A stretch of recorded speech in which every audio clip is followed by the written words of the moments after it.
Hey everybody, welcome to a Monday morning edition of Box Seats. This is the show where we talk. We talk about sports with comedians, and you know how we do. If you're not familiar with the show, this is the show where not only we talk with sports comedians, we give a funny twist and all this stuff. And guess what, y'all? This was the weekend where it looks like it's going to be a lot to talk about. So let's get it together. First up is my man Talent. How you doing, sir? How's everything, bro? I'm good, brother. You see, I'm back in the office, so I'm feeling good today. It's a good day. That's good to hear. Good to see you, brother. Back in the office. Only thing is, man, you sure you feeling good? I don't see no Talent logo nowhere. I don't know why. Oh, okay.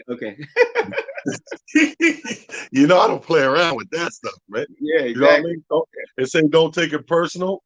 It's just comedy, Cal in the middle. Yeah, a Huntington hybrid shirt, we call it. I like that. Fig, what's cracking? How you doing, sir? Man, it's a good day to be here. Yo, Talent, welcome back. Your dreams or your ticket out. Thank you, Fig. Appreciate that, brother. It's good to be back. Next up is my man, Dave, also known as the Business Bully. How you doing today, sir? How's everything, bro? Back on the scene, crispy and clean. What's happening? You looking fly. Listen, I finally got my stimulus check. Thanks, Joe Biden. This is my stimulus check Easter hat. I'm trying to tell you because it looks like one of them. So let's get ready to crack this thing, man. We got a lot to cover, man. We obviously ain't gonna finish everything to cover today. We're gonna have to spread it out.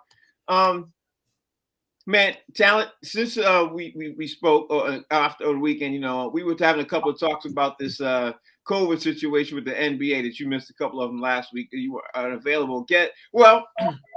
Let me just say this.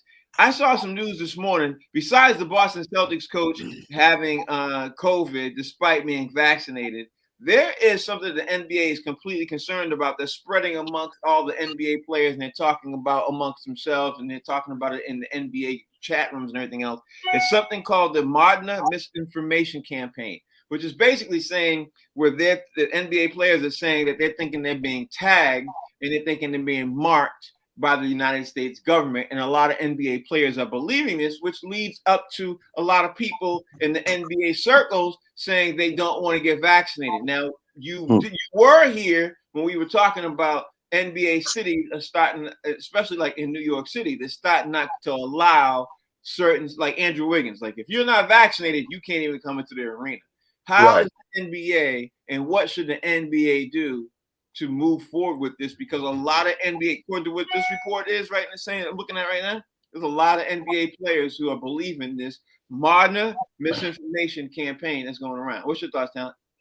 Well, I think that it's what people have to pay attention to. It's not that you're being singled out.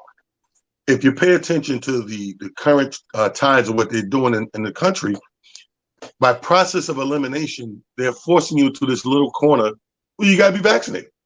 By process of elimination. So if I take away all your restaurants, eateries, fitness places, and entertainment venues and say, well, to go in there, you got to be vaccinated. Then I take away this. And each thing that I apply, I'm not applying it to you because it's constitutionally wrong to make you do that, to mandate an emergency drug like that. So what I do is I just get all the corners until you're in this little space and you can't go get a gallon of milk. You get vaccinated. Yeah. It's not that they're singling them out. I just think they're caught up in that process of elimination. All right, Fig, what's your take on that? Man, I concur, man. But this is not the first time that the government actually mandated things. One of the things that stands out in particular is seatbelts. I'm sorry to say that I'm old enough to remember that before seatbelts was actually mandatory and you absolutely had to wear them. Like, oh, this is my car. You know what I mean? I drive my car when I pay for it. I got to drive this. But you got to wear your seatbelt because if you don't, there's consequences. Same thing with the vaccination, baby. If you don't get the vaccination in the middle of a pandemic, the government is going to put down consequences. Now, certain states don't have them, but the vast majority of states do have consequences if you don't get vaccinated. Not saying that you can't live here, you got to leave the country or anything like that, but like Talent said, certain places you're not going to be able to go. Like you may not be able to fly on a plane, you know what I mean? But NBA players are rich enough to get a private plane, so that won't be a problem. But restaurants, this, that, dirt, it is what it is. Let me add Mike, Sean. Mike, how you doing today, bro? How's everything? I'm good. What's up, fellas? What's good? What up, Mike? All right, Dave, Michael. I'm gonna throw it to you, Dave, and I'm gonna even add on to this. Kyrie Irving missed media day today because of some people were saying because he is not vaccinated and everything else. But the question is still to you: what do you think about this modern misinformation campaign that's being spread? The business bully. What do you think this misinformation campaign is going on? Because some people are saying in certain circles that Kyrie Irving is the guy who's leading this campaign. You know, that's some people even saying to that too. What you think about this? Well, if it's anything like the Moderna misinformation campaign, I think that it's a situation that can't be helped. I've said this before, and I am not a vax guy. Since I started this show with you guys, I've lost 60 pounds simply because fat people get the ventilator first. Okay, so like my whole thing is, I also own my businesses and I own my sponsors. So in my life, I can do whatever the hell I want because you can't stop me. But you're dependent on the system. When you suck on the teat of the NBA and you're Kyrie Irving and these people, first of all, why would they put a chip in you? Why would they mark you? I'm not trying to be funny here, and I don't want to be the shut up and dribble guy, but let's not act like these cats are poet laureates, Nobel Prize winners, astrophysicists. Like, putting a mark on you does what? I would rather put a mark on Snoop Dogg than put a mark on an NBA player. Like, what? Nobody cares. Ain't nobody coming to see you, Otis. Calm down. Like, some of these conspiracy theories about us nuttier than hooker spit. Like that. Kyrie, all right, you dope. Don't get great ball hole. That's your thing. But let's excuse me. Somebody tell the business bully, man, that the earth is flat because he didn't get that report from Kyrie Irving. Mike, what's your thought, Mike? Talk to me. Can't hear you, Mike. I gotta fix my microphone.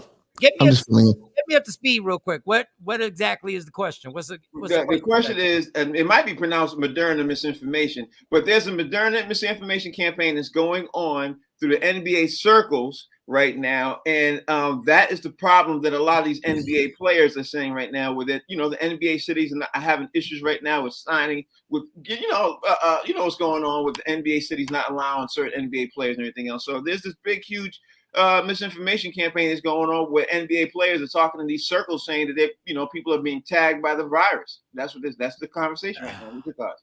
I respect Kyrie. If there's one player who I can see that is just going to refuse to take this vaccine and is going to miss games, is Kyrie. I think he really has conviction towards this. And we talked about this last week when I was talking about Kevin Durant stopping the trade. The reason why Brooklyn was trying to do this trade is because they realized Kyrie has different priorities than a normal basketball player. Whether you agree or disagree with him, whether you think he's thinking of conspiracies or not, he does have convictions to things that are bigger than basketball. And I think the Brooklyn Nets front office realized that, and that's why they were trying to trade him. And I don't understand why they just can't test these players all the time. Why are they forced? They can. They're saying that they will and they can, but the problem is the NBA players don't even want to be tested all the time. This is the kickback that they're saying like that. Now with Kyrie's only missed 70 games in the last 2 seasons. So, behind the scenes, like we said last week, Kyrie wants to stay, but Brooklyn right now, I think they're fed up with him. Right? We could talk about that for a whole other hour. Frank, there's one more thing that you didn't say is that some states are mandating that. That's what I'm saying. You can't go into certain stadiums if you're not vaccinated, and that includes the players. So that's a big can of worms. Yeah. I didn't say it. I said it like 4 or 5 times last week. You're right, but I didn't say it today. But I will say this. I know there's no way they checked everybody in Giant Stadium to see if they were vaccinated yesterday. There's no way they checked any of those players. There's no way. There's no way they checked 60,000 people yesterday for vaccinated. And that's where the basis for the lawsuit will come from, a class action suit with this stuff. If somebody catches it. Yeah. But that's outdoors again, guys. Remember, the stadium is outdoors. We're talking about indoors. Yeah, but all 60,000 are using the bathroom too, indoors. And all 60,000 are getting in line to get hot dogs. And all 60,000 are spitting on each other, sitting right next to each other. All right, let's move on because we can talk. We can talk about this for an hour. We can talk about this for an hour. Break it up. I got plenty of toilet tissue. That's all I know. Listen, there's another story that jumped up off the tape that I didn't see on SportsCenter all morning, man, but I saw it Saturday, so I wanted to bring it up, man. Because there was a linebacker for Ohio State. His name was Kevon Pope. He quit in the middle of a game. Ohio State was playing Akron. He quit in the middle of the game, and because the coach was so upset, he got escorted to the locker room. And this morning he found out that he lost his scholarship and issues like that and everything else. But during the game he took off shoulder pads and everything else. He threw it at the sidelines, everything else. But, he's getting ready to go head through some disciplinary actions and stuff like that. They're throwing the book at this dude because he quit during the middle of the game, Talon. So what's your thoughts? I don't think I've ever seen a player quit, and maybe one time, but this is not something you normally see where a player, especially in college, quits in the middle of the game. What's your thoughts? Hey, man, it's your right. You quit when you want to quit, when you had enough. He happened to have enough in the middle of the game. It's your option to quit when you think it's time to go. Like we always, it's crazy. We always get on players stay in the game too long. Like, oh man, I wish I would have never seen Jordan wear 45 on the Wizards, man. Damn. Joe Montana shouldn't have went to the Chiefs. God damn, I should have retired up here. This brother retired in the middle of the game, the top of his glory. He had enough. That's your prerogative. I mean, how do you come down on somebody after that? Like, yeah, you're upset, you're scratching your head like that's weird, that's different. But at the end of the day, it's the man's prerogative. We don't know why. I learned to stop judging so quickly because we don't know why that man quit in the middle of the game. Who was that other game where somebody had to take a shit and they ran off the field? What was that game? Was that Lamar Jackson? That was Lamar Jackson. There you go. What are we gonna say to this man? He got shit. Gotta go. Fake, what's your thoughts, bro? It's hilarious. Listen, they not mad that he quit in the middle of the game. Not only did he quit, he took his ball, and then they couldn't play the game no more. His ball and went home. He took the ball and said, "Yo, I quit. I'm taking my ball. I'm going home." That's everybody got mad. How you gonna take the ball? We not finished, yo. That's crazy. But the thing is, like, yo, man, these young men are realizing that they have power, and the power is the power over their own bodies to make decisions for themselves. And the powers that be, the overseers, don't like the fact they have the powers. And I'm gonna give you a case in point. There was an NBA player that got traded in the middle of a game or before a game, and he was on one bench, and the coaches came and said, "Yo, you've been traded to the other team, so you can't sit on our bench. You got to go sit with them because you're on their team now. You've been traded." This was during the game. This actually happened. This is not a lie. This is not fabrication. This actually happened. So it's not the first time. The only thing that they don't like is when you have the power and they don't. Yeah, that's puts right there. Dave, talk to me. What's your thoughts? Listen, Kevon Pope found himself in a situation that he didn't realize he was going to be in. He tried to get on as a substitution, and they waved him off. And he said, "I don't have to take this. Bishop Sycamore is hiring." And he took off his jersey, threw his gloves in the sand and said, "Sycamore." Bishop Sycamore. Listen, he tried to keep his scholarship because I don't think, sometimes you get caught up in the emotion and you say, "Oh, I'm done with this. I'm going to." Bro, this is the second segment I've had to hit the Perry hands. Homeboy, don't mess up the bag. Don't fumble the bag, homie. Like, you can get forgiven for fumbling the ball, but you gonna fumble a bag? Nah, dog, not. You know how much? Listen, I've paid well over $125,000 for my daughter's college education. You out your damn mind, bro. Like, I don't understand this, but again, Kevon's ass decided it was a good idea. I'm trying to tell you, Mike. What's your take on this, bro? Vic said that they don't like when we got the power. What power? He said, "I'm out." He was like, "I'm out of here," and they was like, "Well, get the hell out." Dog, you gotta think, man. You gotta think. You're not. What are you doing right now? Like, chill. Take a deep breath. We gotta stop being hotheads. We gotta take a deep breath and play. If it was over a substitution, and you flip out like, first of all, I'm scared that there's something going on with him more than just this. Because to flip out like that in the game over being taken out for a substitution, that's a little different to snap off like that. There are bigger problems going on. And when you walk off the field and they just take your scholarship and say, go ahead, get on out of here. Bad times for him, homie. I think you made a bad decision this day.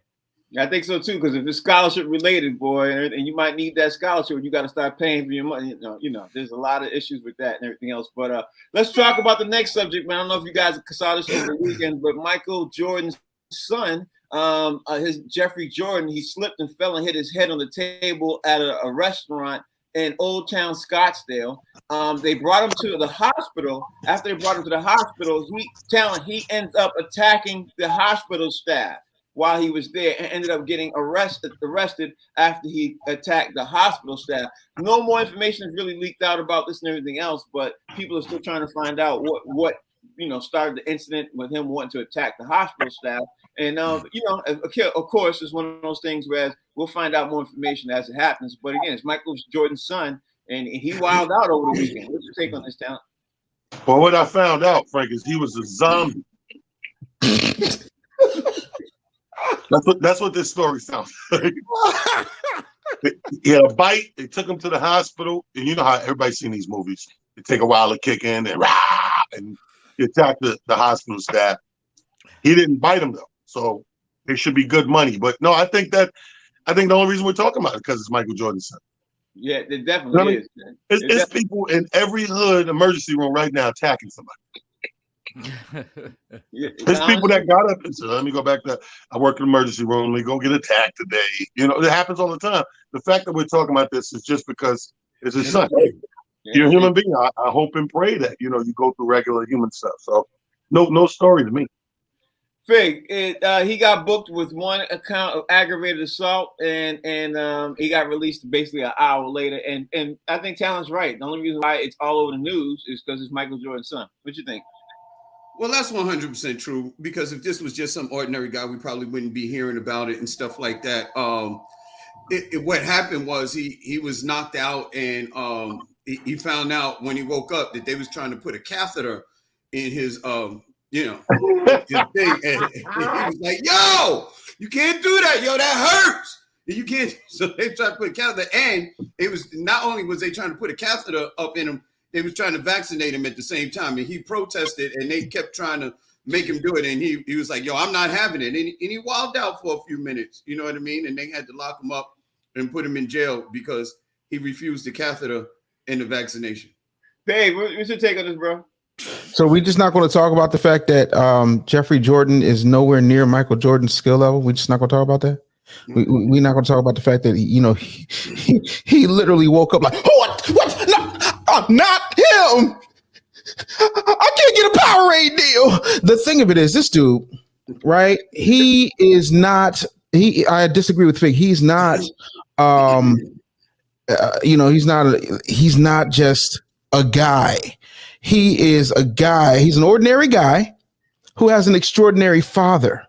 So it's because of his extraordinary father we're even covering this. Negroes wake up in the hospital and start swinging all the time. Like, listen, I'm from Philly. That's any day that ends in AY. So yeah, like, we didn't care about him before this. Have we ever talked about Michael Jordan's son before today on this show? And probably never will again. Mike. So he had to thank God that he had to crack his head open for anybody to give a rat's ass. And did you say Scottsdale, Arizona? Like, my mom's in Arizona. That's God's waiting room, bro. Yeah. Mike, what you think of this, bro? Oh, man, I agree with everybody. The guy was probably drunk at the restaurant. You don't bang your head on the table at a restaurant if you're not drunk. Trust me. Trust me, you don't. I've been there. He probably woke up and he was like, yo, let me get out of here. They probably was like, no, we got to treat you first or whatever. And then he wilded out. I mean, if you're Jeffrey Jordan and you watch the relationship LeBron has with his son, do you know how much you hate your dad every time you see LeBron dribbling the basketball with his son? Every time he goes to one of his son's games, he's like, Dad was never at my game. He never. That's because Jeffrey can't jump. You know how mad I would be if I was like, LeBron loves all his kids. He posts his kids. There's not even evidence that Michael Jordan has kids other than this story. I'd be sick too, yo. I'll be sick too. All right, man, let me move this on, man. I don't know if you guys heard, but on Friday, several Sixers players, they were asked to come on and get on this plane together. Actually, almost a lot of the Sixers players were asked if they can get on this flight and they can come on. And a representative from Ben Simmons' people said, "Don't even bother. I'm not doing it," and everything else. And I don't think that's ever happened in all of the. We always pay attention to what's going on in the NBA and everything else, but I don't think an NBA player. I didn't see it. Maybe it might be there and everything, but I googled it. I've never seen an NBA player tell other NBA players don't even bother to get on the plane to board, because usually they like to be wooed. You know what I mean? Okay, bring me over to this. You know what I mean? They usually go to Ben Simmons' people said, "Don't bother. I don't want to talk to Joel Embiid, and I don't want to talk to Tobias Harris. Don't talk to anybody. Don't even bother getting on the plane," everything else like that. I don't know what Ben Simmons is so angry for, but talent. Talk to me. Tell me what your thoughts are. Well, you know what he's angry about. He ended up carrying a weight on his shoulder that, he didn't really see coming. You know what I mean? The whole year, it was Embiid. And then when it came down to the crunch time and he needed to pull him in and be his helper, and then Embiid started having a little tweaks and injuries. Now the weight's all on your shoulder. You're supposed to be that dynamic duo. It's on you, and he just couldn't deliver. So I think he's mad that everything shifted his way and all the blame is on him and all that stuff. So once you know how that goes, once you start accusations and talking like this, you don't want to go back. So I just think he's done. Problem is, bro, you are you. Like, none of this stuff happened to you without you being you. So wherever you go, it's still gonna be you. So you got to deal with this no matter where you go. He's just bitter right now, man. I get it. Nobody wants the blame. I get it. Fig, why is Ben Simmons so mad? The thing is that he's seen this playbook before. You know what I mean? It's like when all of Golden State jumped on the plane and they went to get Kevin Durant and stuff like that. He was like, "Look, dude, I'm not Kevin Durant, and y'all ain't Golden State. Leave me alone. I'm not going. I'm not coming. I don't want to play, with you guys no more. I'm taking my ball and I'm going home. I'm gonna go practice in the gym by myself shooting, and Right. I don't want you guys around me." So, period. He was like, "Y'all talk behind my back, talk to the press, say funny things to the media, and then you try and be my friend, talk about, oh, we want you. Stop lying, son. Stop lying. I'm not interested. I want to get down." He's like a woman scorned.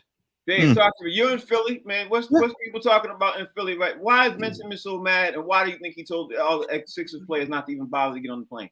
Well, I can answer that as soon as you can answer a question for me, Frank. There's a Philadelphia named Will Smith who had a movie out where he was like the last man. Or what was it called? Oh, snap. I am Legend. Yeah. I am. Yeah. So Ben Simmons is doing a reboot. It's called I Am Losing. My mind. Like, this dude, like the Sixers are at an impasse because they put a high asking price up there, which is not Ben Simmons' fault. What is Ben Simmons' fault is the fact that he's played like my 6-year-old in the middle of a playground while the rain is going, and he's like, "Oh, let me just jump up and down the muddy puddles like I'm Peppa Pig." Like, dude is not acting like, "Oh, y'all don't even need to bother to come and get on the plane because I don't want to see y'all anyway because y'all didn't care about me." I'm so sick of this. Like, this dude finds a new way to whine. This dude is like the Bubba Gump of whining. You whine about this, you whine about every other day, you're whining about something. Like, you are literally a whinings at this point. I can't wait for him to drop a light skin gospel album. I knew you was going there. Wow, he went there. Mike, talk to me. What's your take on this? Why do you think Ben Simmons is so mad, and why do you think he doesn't want any of the players to come visit him? What's your thought? I think Bully got it backwards. You got a bunch of grown men about to hop on a plane and jump on my D and ride me now. Whoa! Yo, what are we doing here? Wait a second. After Game 7, Joel Embiid came out his face. After Game 7, Doc Rivers was like, "Yo, can you win a championship and hit the point guard?" And Doc said no. Now y'all want to get on a plane and come see me? Man, if y'all don't keep your sorry asses out and stay in Philly. If I'm Joel Embiid, I'd be embarrassed if somebody said, "Yo, get on a plane so we can get Ben Simmons back." Get the what? Y'all really gonna Ooh. jump on a plane? And then the funny thing is that the only name recognition is Joel Embiid. Like if it was like, let's say Golden State, they were like, yo, Draymond Green and Steph and Clay are coming to talk to you. They were gonna send Joel Embiid and Tobias Harris. Yep. And Tyrese Maxey. Who are these people? We don't know. We don't know these Negroes. What are you talking about? Like the Sixers look crazy right now. They were gonna send a squad of players to go bring back a dude that y'all shitted on after Game 7. What? Stick to your guns. You don't need me. You don't need me. Remember, Michael, what you worried about? you know Tobias Harris and Joel Embiid, don't you? No, we know Joel Embiid. I'm saying No, Joel. Tobias Harris is You don't know not Tobias Harris? he's not Not a really. star. You're He not was getting the the joke. freaking scorer on that team. But Once he's again, saying he's not even a an star. all-star. He's He's saying not he's even not an a star. all-star, dog. Like Yeah. you're gonna compare Draymond and Steph and Clay or LeBron and Anthony Davis and Carmelo coming to see you to Tobias Harris. Tobias Harris wouldn't even be on my guest list for my comedy show. Like stop. Look at Tobias Harris. All right, let's move on. Cousin. You made That great dude points. balled Let's move out, on. son. All right, let's move on. Let's move We'll on. take Let's him. move on. Send him to the net. The next thing is we're going to talk about some football while we got some time because the time is moving on real quick and everything else. Let me talk about the biggest game to me that happened over the weekend. There were a couple of big games, but Tom, I'm going to start with you, man. To me, one of the biggest games that happened over the weekend was Tampa Bay versus LA. And I think we saw some great firepower and everything else, but I think LA showed the whole world that they're for real. That's my thoughts, my take. You know, I loved it too. I ain't even gonna front because as a ex Tom Brady. grow up. I'm sorry. I let myself go there for a minute and everything else. But I know one thing. I was so sick and tired by Friday of hearing Tampa Bay is going to go undefeated. I couldn't wait to see them lose one game. But that's my take. Town, what's your take? And what's your thought the Tampa Bay versus Rams game happened? What's your take? There's some teams in this league, that game was okay. But here's the thing. Teams like Tampa Bay, Buffalo, these are teams that need to lose early because they got this shit together and they're real good, but they need those losses to come early. It only makes them stronger. So I don't really look at it. I already thought, the Rams were going to come in and have a great season, but do I think that they're going to overpower them when it really counts and all that down the line? Absolutely not. The game yesterday for me was the game I lost the most money on. The damn Raiders, man. That was a hell of a game. We'll talk about that later. We'll get to that. That was a hell of a game, but I lost a lot of money. That was the game. We'll talk about that in a bit. Fig, what's your take on Tampa Bay losing to LA Rams? Did Tampa Bay get exposed to you? What you think? No, they lose it. They lost. They two of their best players on both sides of the ball were injured. Jason Pierre-Paul on the defense and Antonio Brown on the offense. It's like Talent said. I didn't think they were going to go undefeated. I mean, that's a tall task for any team in the NFL, especially when you have to contend with injuries throughout the regular season and what have you. But if Tampa Bay is 100, if they're healthy, if the players are able to play, is there anybody who thinks they're not going to be in contention for the Super Bowl? I mean, Los Angeles looked really good yesterday, playing against a team that was, a little bit depleted. So, yeah, man, Tampa Bay lost games last year, and they're Super Bowl champs. Dave, talk to you. Tell what you think because Tampa Bay had a lot of injuries to their secondary. They're calling Richard Sherman right now as we speak, bro. They're doing it. If they ain't calling Richard Sherman, let me give them a quarter to make a payphone call if they can find a payphone somewhere in Tampa. Let me tell you something, man. Tom Brady still threw up 432 yards, something crazy like that. There's going to he's still I don't like this man, but you got to respect greatness when you see it. Yep. The other part of that is D. Delaney, the outside cornerback who has played all of 3 NFL games from 2018 till now. Yeah. Come on, man. The secondary, bro. How when you be in the stands go boom, boom, defense, boom, boom. Yeah. Just no. You know what I'm saying? Like it don't matter. It don't matter how good a gun you got. If these guys got a bulletproof vest, that's just the name of the game. And at this point, like, yo, they shot us full of holes. Right. And by us, I mean Tampa. I'm not a Tampa guy. Mike, what's your take on this, bro? You think Tampa Bay got exposed? I'm gonna do it for Frank. They got exposed, Frank. Yeah, they got exposed. They're done. Tom Brady's no, hell no, they didn't get exposed. The Rams are dope. Like the Rams are a major factor, and there's chances are the Rams and the Tampa Bay Buccaneers is going to be what the Saints and the Buccaneers had last year. The Saints dominated the Buccaneers during the regular season, and then they met up. I'm not guaranteeing the Bucs can beat the Rams. I'm really impressed by the Rams. Like the Rams got a lot of firepower. Matthew Stafford is taking advantage of every opportunity to play with a team with that much firepower and an excellent head coach. So I don't think they were exposed. I think what was proven is that the Rams are really the truth. And we can stop wondering if Stafford was just was overrated for playing on a bad team. He's not. He's going to be an MVP candidate. Brady's going to be an MVP candidate, and they're probably going to see each other again in the playoffs. Okay. Well, I hate. I just want to go for the record. I hate all of y'all because none of y'all agree with me. And I want to ask you something, Frank. Why are you mad at? I just want to ask you a quick question. Why are you mad at Tom Brady when it's Bill Belichick who ran him out of town? I'm not. Whoa. I'm not mad. Let me ask the question. I'm not mad at Tom Brady, not at all. I'm not mad at that. What I am mad at is people like Talon who came up on the show last year when I had a conversation about coach versus player. You know, I'm continuously trying to prove talent wrong. Is that, you know what I mean? Because before you two joined the show, the topic was, would you rather have a great player or a great coach? Talon said, I'd rather have the great player. And I was like, nah, I'd rather have the great coach. And every single time since then, Tom Brady's been proving to me, like, yeah, like you should have had a great, you know, that's the only reason why I keep doing this. And Frank, on that note, how do you feel about Bill Belichick today? I'm gonna mute Fig and we're gonna keep going. Hold on, let me mute Fig right now. I'll mute Fig right now. He muted. No, I'm just playing. All right, so we're gonna keep going, man. The next big game to me, right? I don't know if you guys caught the Sunday night football game last night, Talent. I started that. San Francisco looked really good in the last 3 minutes of the game, last 4 minutes of the game, but they left 37 seconds on the clock, and then you know what happened. You know, if you saw the game, you know what happened. If you didn't, 37 seconds on the clock was enough time for Green Bay to march down the field. And San Francisco, to me, kind of got exposed with their secondary too. 3 passes and a field goal to lose the game. Is San Francisco the real deal, or are we overlooking their secondary too, bro? Or what's your take on San Francisco versus Green Bay last night, Talent? What's your thoughts? Another team that I think that has come back, arrived again. San Fran looks good this year, but again, you're going against a great man, and Aaron Rodgers and that team. When he's fired up, man, I said this last year.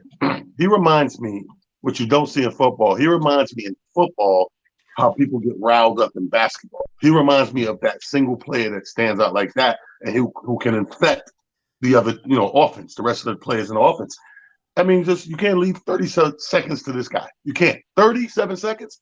That sounds like an old Nick NBA playoff game. It's 30 seconds. You know they're going to get the ball to Jordan. He's that guy. So I don't think it's about people being exposed or we're sleeping on secondaries and nothing like that. 2 good teams met up. And sometimes it come down to who got that ball last. Bottom line. Yeah. And at the end of the day, Fig, I'm gonna throw it to you. At the end of the day, if it's Tom Brady, if it's Aaron Rodgers, certain players there's certain teams you can't leave any time left on the clock. You just can't do it, especially if your secondary is kind of weak. Green Bay kind of exposed that to San Francisco last night. What's your take on this, Fig? I think 2 organizations changed the rules to force the offense and forgot about the defense, one being the NFL and the other being the NBA. Everybody focuses on the offense, and they forgot completely about what happens on the defensive side of the ball. And it seems as though San Francisco and a couple of other teams, I'm going to say the Kansas City Chiefs, there's a couple of other teams who are super potent offensively, but really don't have anything on the defensive end of the ball, and they can be taken advantage of by the great offensive players. Like you said, Tom Brady and Aaron Rodgers are 2 of those players that come to mind when you think about guys who could close you out at the end of the game. If you give them any degree amount of time, and 37 seconds is not a lot of time, and Aaron Rodgers was able to do it to be able to win the game. he's still a bad man. Dave, man, I thought that Green Bay was done. One second, Frank. Hey, this is Dave Anderson. I'm looking for Richard Sherman or his representative. I'm calling on behalf of the San Francisco 49ers. No, I don't actually work for the team in an actual official capacity, but I have red tinted glasses on, and they desperately are too prideful to make the call themselves. So I figured we'd reach out to Mr. Sherman because they're in desperate need of an all-pro cornerback. My God. While I agree with what Talent said, like at some point, why are you being is Ben Simmons running the front office in San Francisco? Whereas you're just so we don't need to call Richard Sherman. Yes, you do. Not now, but right now. Okay, it's not like you're going to go down to Pride and find somebody in San Francisco to be a cornerback. I'm sure it sounds cool on paper, but you're not going to find anybody that can really do what you need to do defensively. This guy is available. Pick up the flipping phone. Yeah, I agree with that part too. Mike, Ben Simmons, Richard Sherman's price went up this morning. Wouldn't you say what's your take on this? If you put your glasses on, bully, Richard Sherman would have got toasted too last night. Let me tell you something. Let me tell you something about Aaron Rodgers. When they scored, I didn't think Green Bay was over. I was in the dressing room of a comedy show with two other comedians, and when we saw 37 seconds left, we said, "Whoa, pause." I'm not gonna pause. It was a comedy show. I'm not pausing on that. And we were in the back watching. We were in the green room, and we were watching it. And we when it said 37 seconds, no timeouts, everybody unanimously said you left too much time on the clock. Yeah. I don't like Aaron Rodgers, but 37 seconds to Aaron Rodgers is an eternity. Matter of fact, it was so bad that if I was San Francisco on defense, at some point I would have called a timeout to gather my defense and be like, look, I would have literally helped Aaron Rodgers. I would have called a timeout and say, guys, get it together. Like, we got to do something. I mean, at a certain point, he's dissecting you so easily that you might as well all out blitz and make him get the ball out of his hands. They looked helpless. And old ass Richard Sherman ain't gonna change nothing. He would have got toasted up just like everybody else would have got toasted. Thought there was nothing. I have never seen a defense look that helpless, and the Niners have a good defense. That's the crazy thing. Aaron Rodgers ain't do this against like the Jets or somebody. He did this against a solid dog. The man is amazing. He's amazing, dog. 37 seconds. You're taking the ball out in the 25, and you don't have to get a touchdown. You just have to get in field goal range. I don't, that's a lot of stuff to say. And let's shout out his field goal kicker, who is money from 50 yards out. Like, it's not even a game with that. Like, so all you gotta do is really get up 25 yards. All you gotta do is go 25, 30 yards, and you know what I mean. And you're in business. But you know what you got to realize too, guys. You got to realize some of the greatest defenses, they need time. Mike is right. You call a timeout to gather your D because some defenses that perform in traditional time sense, when you're rushing that hurry up offense, they can't do the same. That hurry up offense and that defense not used to shifting that fast. Sometimes it's just that simple. Yeah, but you know what I would have did? I would have just rushed 3 and put everybody back, and then that's what I would have did. I said, look, we're gonna rush 3, and we're not gonna do no soft coverage. We're gonna do a zone coverage and everything else, and don't let nobody score and nobody go for the sideline. That's how I would have played. I would have punched the center in the face. And you know what? One thing that I've learned over the years of watching football, that prevent defense doesn't prevent anything except for you winning. It rarely works. Prevent defense rarely works in the NFL. The thing that works is pressure on the quarterback. I would have rushed the quarterback, man, because that prevent, you're giving Aaron Rodgers time to pick you apart.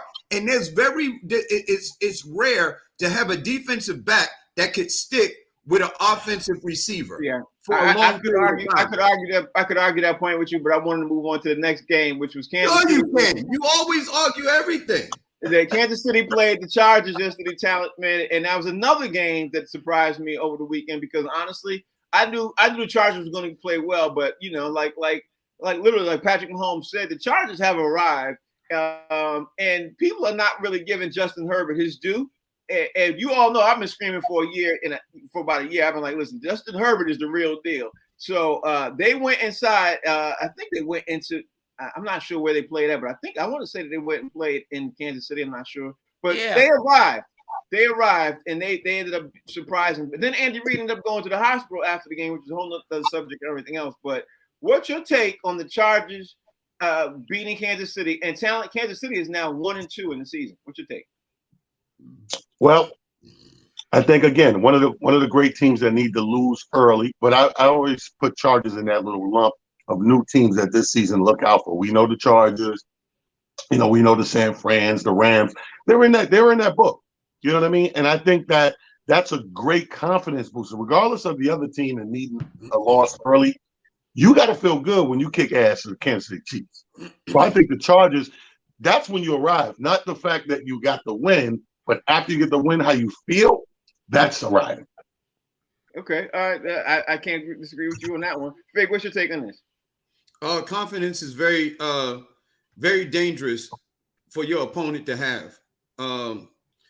There was a year where the Patriots played the Giants in the regular season, and the Giants almost won when the Patriots were going undefeated.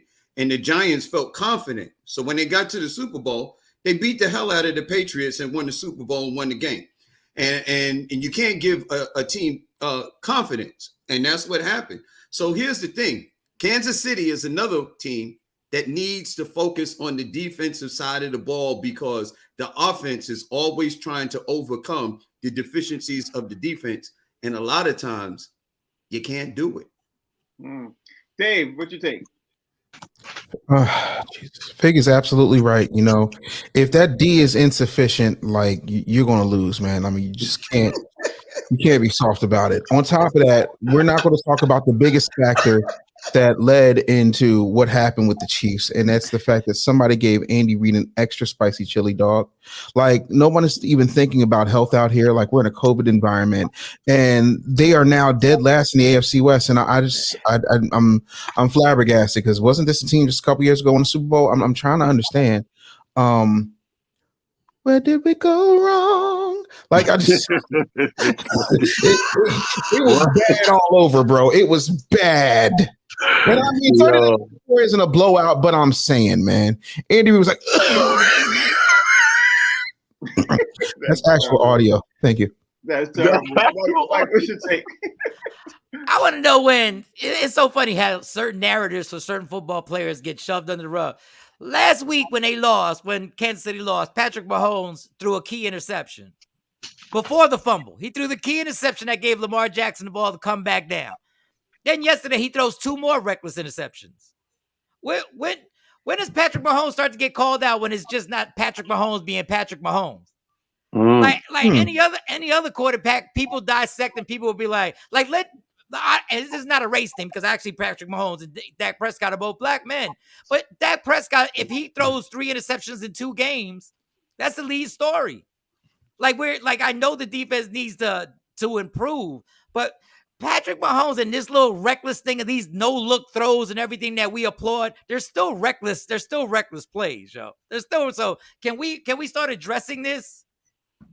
Oh, well, I thought I did. I thought I would address it when I said that the Kansas City Chiefs are always trying to overcome the deficiencies of the offense in order for hold up.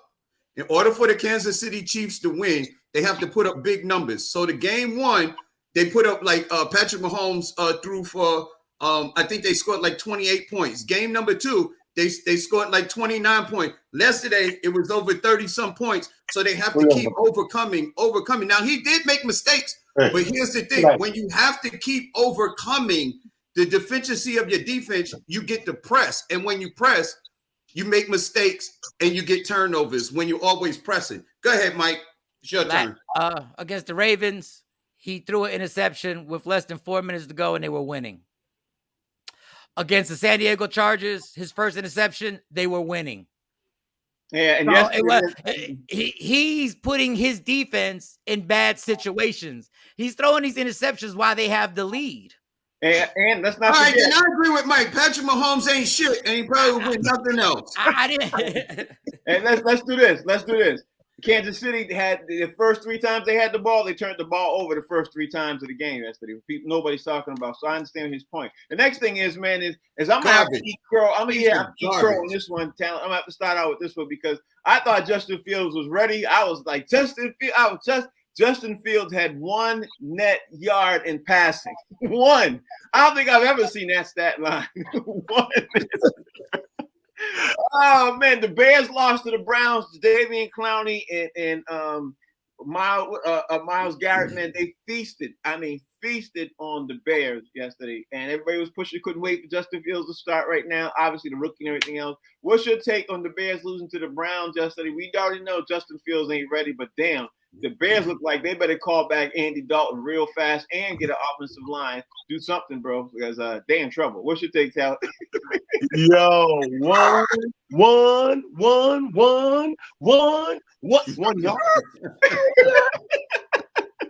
And all I'm gonna say is, man, when you can't wait to get that job, it's one feeling. Well, when you fuck up that job, that's a whole nother one feeling. 1 yard. Well, listen, man, I still got hope in the guy. It could be those jitters, a lot of pressure on the back, and it's the Bears, man. I really, if he could get 150-yard game, I'm very happy for him. I'm proud of him because again, it's the Bears, man. It's not like they kicking too much ass and protecting too many quarterbacks. It's going to be a job for him. He didn't get no easy position. You know what I mean? Like he got to work for this, man. And I think we're all rooting for this stuff. I think we're all rooting for him to go. So I think it'll work. Okay. All right, Fig. The Bears got 1 net yard passing, baby, 25 yards total. What's your thoughts on this, bro? It's god awful. But here's the thing. The one thing that we know about the NFL, rookie quarterbacks rarely win. Probably because they go to the most horrible team that you could ever be drafted by to get a good quarterback. He's always going to a horrible team. And you need experience to be able to win in the NFL. You need players, playmakers, and a little bit of experience, and sometimes a little bit of luck in order to win in the NFL. And clearly, the Bears don't have any of that. On the other side, the Cleveland Browns are a decent team. They were projected to do very well this year. So, I mean, it is what it is. Dave, what's your take on this, bro? Hello. Yeah.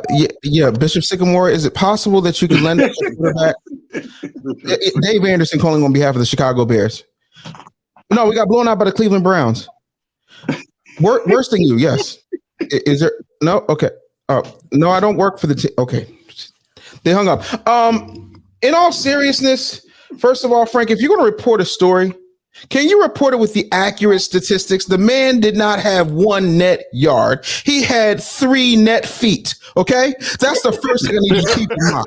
Right? See, the math ain't mathing, Frank. First of all, like anytime a brother get on the field, all of a sudden we want to short him his 3 feet. Okay, he had 3 net feet. I need y'all to slow down. Yeah, put some respect on that man's name. Aside from that, this is a disaster all around. Michael Swan is 100% right. I was 100% wrong. Yeah. Right. The offensive line is about as stable as water through a sieve with diarrhea in it. It's absolutely horrible at this point. That poor boy is going to be head up, and he is going to be doing a race bent version of the Christopher Reeve story. Remember when Christopher Reeve fell off the horse and he had to drive around that hover around and he had to talk through his throat? That's going to be him by the time that offensive line, which is invisible at this point, gets through with not blocking for him. I said what I said. That man's in trouble as long as he's in Chicago. And that's just real. Well, let me give Mike Sean his due because Mike been saying it since the preseason when I've been on the Justin Fields high horse. Mike, I'm gonna give you your due. You've been saying it. So what's your thoughts now since you got proven right, bro? What's your thoughts? What's scary, and I'm really y'all ain't gonna like it. You're not supposed to look that bad. Let's be clear. The offensive line is not great, but Andy Dalton was throwing like 215 yards, 220 yards the games that he was in. Jalen Hurts didn't look that bad when he started for the Eagles when they got thrown into the fire. Burrow didn't look that bad when he got thrown into the fire last year. Herbert didn't look that he looked like he's after this year they might ask him to change positions. Damn. He looked really Like, I'm talking about a guy who couldn't get a pass attempt off. I just looking, I'm going like, I think we're giving this guy the benefit of the doubt, and I hope it works out. He wasn't supposed to look that bad. Like, the Jet quarterback didn't look that bad. The Jet quarterback was actually getting passes off, and he threw 3 interceptions. He looked like a quarterback who was just making bad decisions. Justin looked like a quarterback who wasn't supposed to be a quarterback. That's all I'm saying. Yeah, but you know, you're not putting in consideration either. Like I said when I introduced this story, man, that it's Jadeveon Clowney was on one side and Myles Garrett was on the other side. And I will. That's a valid point. I'm just saying I'm going to give him this week, but I don't know. I saw a guy who refused to step up in the pocket and throw the ball and panicked immediately.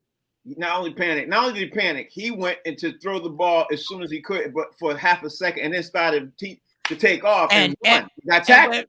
And when Myles Garrett chased him down, yeah, the shock on his face when he got up, like, yo, this guy chased. Yes, welcome to the NFL, homie. Yes. Like, this is a whole different.